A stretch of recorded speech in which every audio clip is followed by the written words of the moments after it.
What's up, y'all? Today I'm working on this bookshelf and we need some cove molding for the top and bottom, and I'm going to show y'all how to take this palm router and make a router table. Kinda. Y'all stay tuned. Okay, so we've got a router, we've taken our base plate off, and we're going to lay our screws aside.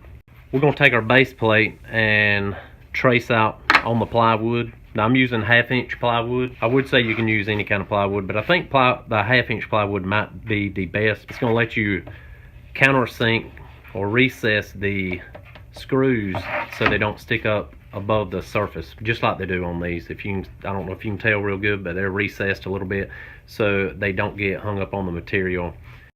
Now the shape of this I don't think is real critical, because I am going to be clamping it to the side of my workbench. You know, you don't want it flopping around, so to speak.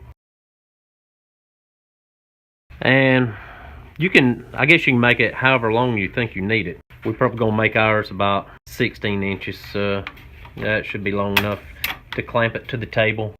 Okay, so now we're gonna take it over to the table saw and cut it down the size.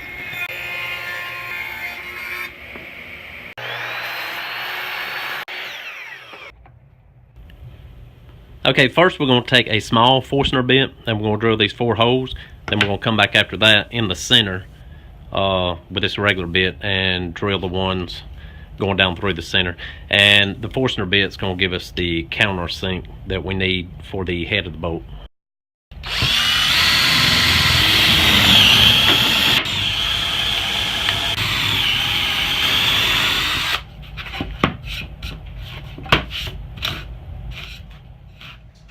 Alright, y'all, I can't believe I done this. I took the Forstner bit and made my holes, and I drilled all the way through it. So I'm gonna go back on this end and I'm gonna try it again. All I need to do with the Forstner bit is go down just the depth of the head, just to get it below the surface, and I went all the way through. So anyhow, we're gonna try this again.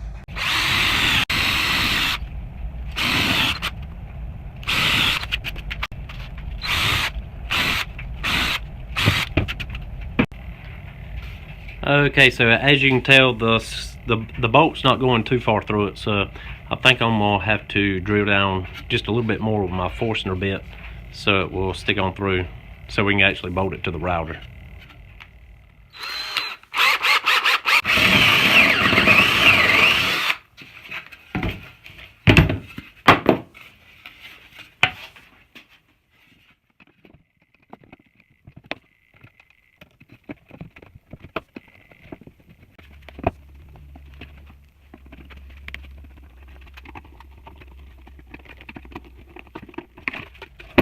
Okay, y'all, we got the router mounted, got us a bit in it, and we drilled 3 countersink holes right here that we're going to use to mount it to the actual workbench. We're going to try it out on a scrap piece of wood and see how it works.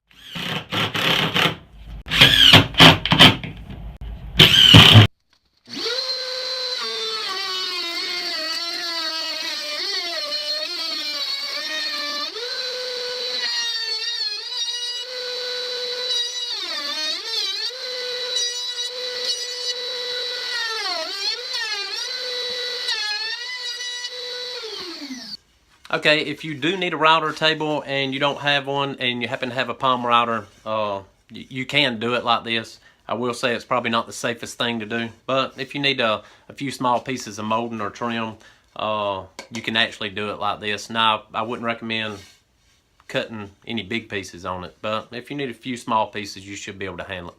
Thank y'all for watching.